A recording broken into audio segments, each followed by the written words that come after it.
Hi, I'm Yoram Solomon, and this is the Book of Trust. Last week, I made the Book of Trust available on Kindle for 5 days for free. I was trying to give back, and a friend of mine asked me, why don't I make it available on audiobook? Well, we didn't record the Book of Trust on audio, and so I decided that maybe a better idea would be for me to actually read it to you just like this. So I'm recording it and I'm editing it at home. I will make it available. And the quality is probably not going to be the best. It's probably not going to meet the quality of Audible technical specifications. I'm going to do that 15, 20 minutes a day. I'm going to edit it myself and I'm going to make it available both on video and separately as audio. At some point, I'm probably going to get off script. I'm going to read what I wrote in the book, but at some point, I'm going to just add things that I learned since then, or maybe tell the story in my own words, not reading off script. Enjoy it. I'd like to start with the foreword that was written for me for this book by Sam Johnson. And to let you first know who Sam Johnson was, Sam Johnson served as a U.S. Air Force fighter pilot during the Korean and Vietnam Wars. He commanded the 31st Tactical Fighter Wing. Between the war, he was a Top Gun instructor and an Air Force Thunderbirds pilot. He flew F-100s. Colonel Johnson was shot down over North Vietnam and spent 7 years as a prisoner of war at what we call the Hanoi Hilton. For his service, he received 2 Silver Stars, a Bronze Star, Legion of Merit, Distinguished Flying Cross, 2 Purple Hearts, and many more military awards. He served as a U.S. Congressman for 27 years until his retirement in 2019. You can read a lot more about his POW experience and more in his book, Captive Warriors, a Vietnam POW story. I had the pleasure of meeting Sam Johnson, talking to him, spending some time in his house, and he wrote this foreword to my book. Foreword to the Book of Trust by Sam Johnson. Life often shows us how important it is to be able to trust those we know and sometimes those we don't. Without trust, life can be unstable and fretful. As an Air Force veteran, Vietnam prisoner of war, and former U.S. Congressman, I can confidently say that trust has been a key factor to my success. Trust in God, trust in the abilities that He granted me, and mutual trust in my personal and professional relationships. Trust is required of leaders and followers alike. When I flew for the U.S. Air Force Thunderbird Demonstration Squadron, I followed the leader from the slot position. During the Arrowhead loop and roll maneuver, my canopy was 18 inches away from his 25,000-pound F-100 Super Sabre as we flew inverted at 450 miles per hour. If I didn't trust him and followed diligently, I would have been dead. We would have both been. Some of my most trusted relationships were forged under the direst of circumstances.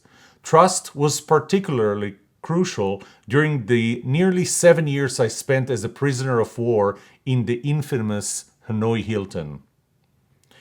I made it through the hellish time because of my faith and trust in God, who I learned would never abandon me, and in the other prisoners of war, men who were dedicated patriots and trustworthy friends. 11 of us were labeled diehards, kicked out of Hoa Lo prison, and each put into solitary cells in a prison located in downtown Hanoi.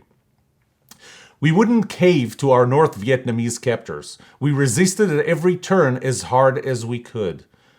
We called this new place Alcatraz, and ourselves the Alcatraz Gang. During the 42 months I spent in solitary confinement, I trusted those 10 men to continue fighting alongside me. To encourage one another, we would communicate by tapping on the wall in code, even at the risk of torture.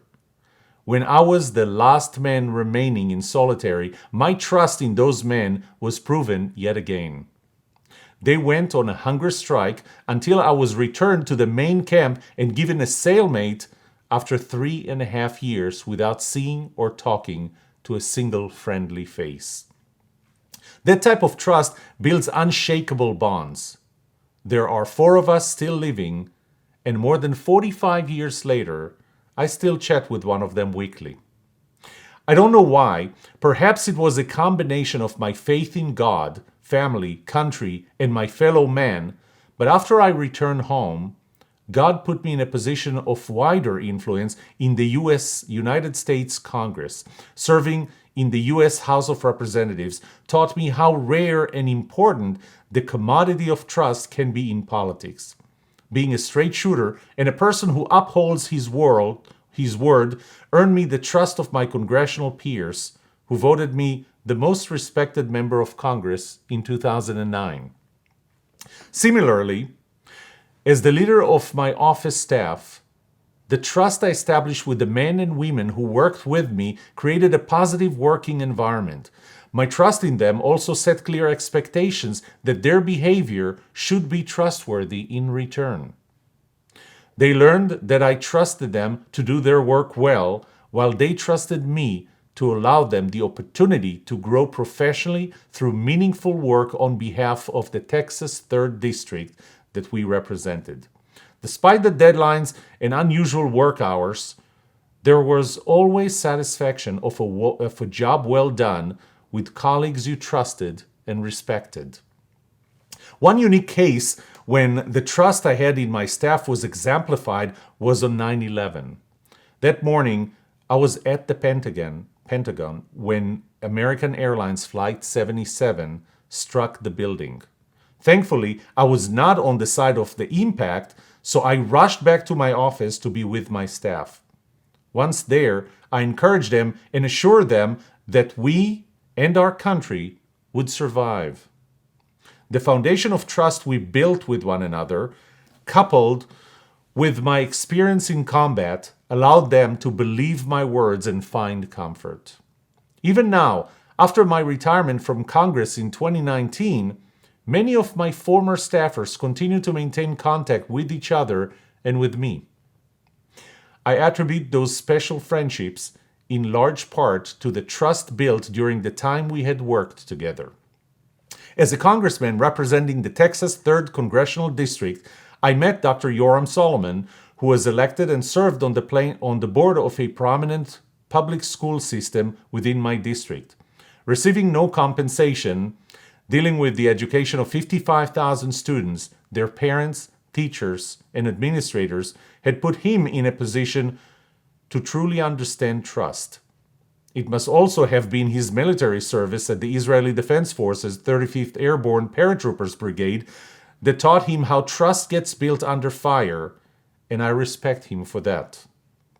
I could share many more stories from my life in which trust played a prominent role, but instead I hope you are inspired by Yoram's research and experience with trust put into words in this book, and that you are encouraged to further develop trust, whether it's in your relationships at home, at work, or with God. God bless you, and I salute you. Sam Johnson. Thank you, Sam, for that wonderful foreword. This is my foreword for the book. It is 0240 a.m. Deep in enemy territory is a team of 6 special operators. Their silenced M4 rifles, typically painted in dark earth colors for desert fighting, are now painted in black. Their military-issued dog tags are covered with black duct tape. In fact, everything they are wearing is black, to avoid being seen. Through their night vision goggles, they're observing every movement in a bullet-riddled 2-story building in front of them. But there is no movement. Everybody seems to be asleep, or maybe nobody is there. Intelligence indicated with more than 60% probability that the terrorists they are looking for, terrorists that plotted and executed attacks on northern Israel, are there. By the way, you never get more than 60% from intelligence. After a few minutes, no movement is observed, and 5 of the 6 operators start making their way slowly and quietly to the building. Any noise that they might make would alert the residents of that building, and they will open fire at the Israeli soldiers, who are now in open terrain, with nowhere to hide. But they managed to reach the front door undetected. One of them, the demolition specialist, kneels by the door and quietly puts explosives by the hinges. The building has 2 windows. One of them is closed shut with cinder blocks and cement, but the other one is open. The 5 operators know that if they make any sound that will wake up the terrorists, he will show up at the window and see them. At that time, he will likely start firing with his AK-47 at them, or worse, throw grenades. Either way, all 5 of them will be killed within the first few seconds of that firefight. And if they are not dead, they will be captured, tortured, and probably then killed. They're not 18 years old anymore, believing that they are invincible. They are in their late 20s and early 30s. They have families, and they aren't carrying death wishes. Yet they are all focused on the door, getting ready for their actions once the door comes off its hinges. They're not even looking at the open window, because one of them stayed behind. 317 yards away, to be precise, behind an M110 sniper rifle with a 10x scope, is the 6th team member. His scope crosshair are firmly set on that window. His breath is shallow. His finger is on the trigger, already pulling the first stage. There are only 0.8 pounds of trigger pull for that rifle to fire a 168 grain bullet from the high-power 7.62mm NATO round into the silhouette that may appear in that window. Frankly, he could take that shot from 800 yards away, 317 yards. The target area is almost 6.4 times bigger. He knows that once a target appears in that window, he will aim 11 clicks above it to compensate for the ballistic drop and 3 clicks to the right to compensate for the wind. He knows that because he has trained more than 5 years as a marksman and because he fired more than 27,000 rounds through his rifle. The 5 operators at the door are not paying attention to the open window because they know he does. And they trust him. He has already proven his trustworthiness to them. They trust him not with $10. They trust him with their lives, literally and voluntarily. If a terrorist would appear in the open window and he misses the shot, they will die. There is no doubt about that. Trustworthiness is a very powerful quality. Enjoy the book. Acknowledgements. This book was in me for 4 years now, but couldn't have gone out without the help, support, and inspiration of the following people to whom I owe a debt of gratitude. First, I would like to thank a great man who wrote a generous foreword to this book, former Congressman Sam Johnson. Thank you not only for your words, but mainly for your selfless service to our nation, our state, and our hometown of Plano, Texas. 5 people have provided me with their perspective on trust through their first-hand experience. Those include former Navy SEAL Floyd McClendon, Plano Police Chief Greg Rushin, recently appointed as Deputy City Manager, Plano Fire Chief Sam Greif, formerly Air National Guard KC-135 Pilot Lieutenant Colonel Kevin Sweeney, and one of Israel's top divorce attorneys and dear friend Amy Boni. I would also like to thank those who share their thoughts about the importance of trust to them in their current and past roles. For their thoughts about the Book of Trust, Nikki McQuistion, President and CEO of the Foundation for Responsible Television and the Executive Producer of the McQuistion TV program, Amir Feintuch, Senior Vice President and General Manager at Global Foundries and former Head of Engineering and Senior Vice President and General Manager at Intel Corporation, Floyd McClendon, retired junior U.S. Navy SEAL and U.S. Congressional Candidate 2020 for District TX 32. Dr. Usman Ghani, Chairman of Conflucor, LLP. Dr. Lee Colin, author of The Book of Positive Coaching. Sam Greif, Plano Fire Department Chief. Dennis McQuistion, Executive Director at the Institute for Excellence in Corporate Governance. Roger Hall, General Manager, High Performance Solutions, Corvo.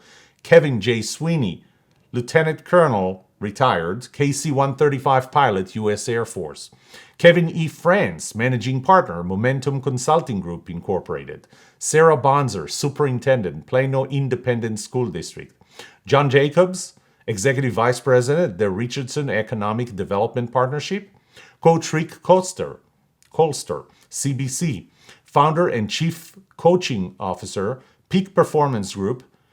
Matthew Brandt, The Accountability Cop, author of Leadership Matters, 52 Key Principles for Positive Accountability. Dr. Dino Signore, manager of the entrepreneurial education at the Edward Lowe Foundation and author of The Warning Signs of Organizational Decline. Greg Rushin, Deputy City Manager and former Plano Police Department Chief. Dr. Rebecca Good, Superintendent and CEO, Legacy Preparatory Charter Academy. Shelby Williams, Plano City Council member. Mike Bronski, Executive Director at the Bridge Builder Academy. Michael Gonzalez, President, Armstrong Relocation. Scott Cohen, founder and CEO of CD Wealth Management. And Dave Sykes, founder and CEO of the New Paradigm Advisors. I'm honored and privileged to know them and truly believe each of them was put in my life for a reason. Two authors have inspired me with their previous work on trust.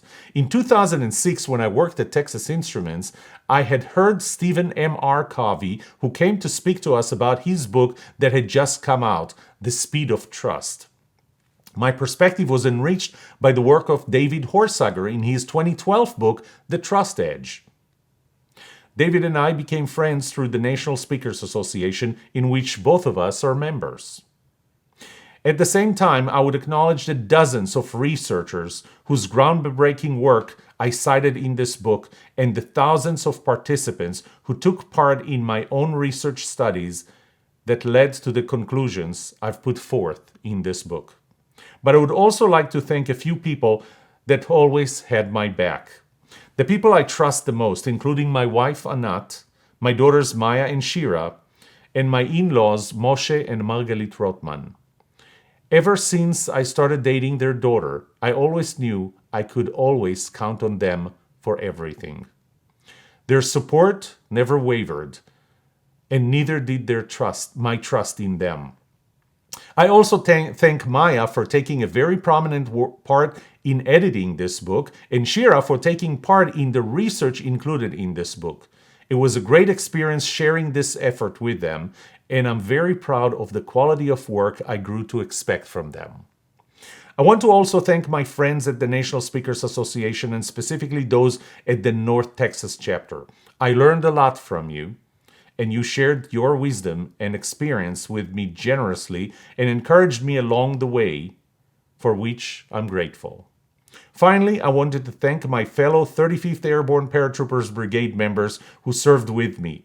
Erin Hale for drawing the character in Chapter 24, my sounding board and friend Rabbi Nathaniel Zakin, Gabby Pate for reconnecting me with Sam Johnson, and last but not least, my mentor and PhD dissertation committee chair, Cordy Kaman, who unfortunately passed before he could see what I did with that one question he inspired me to use as my research question in 2008.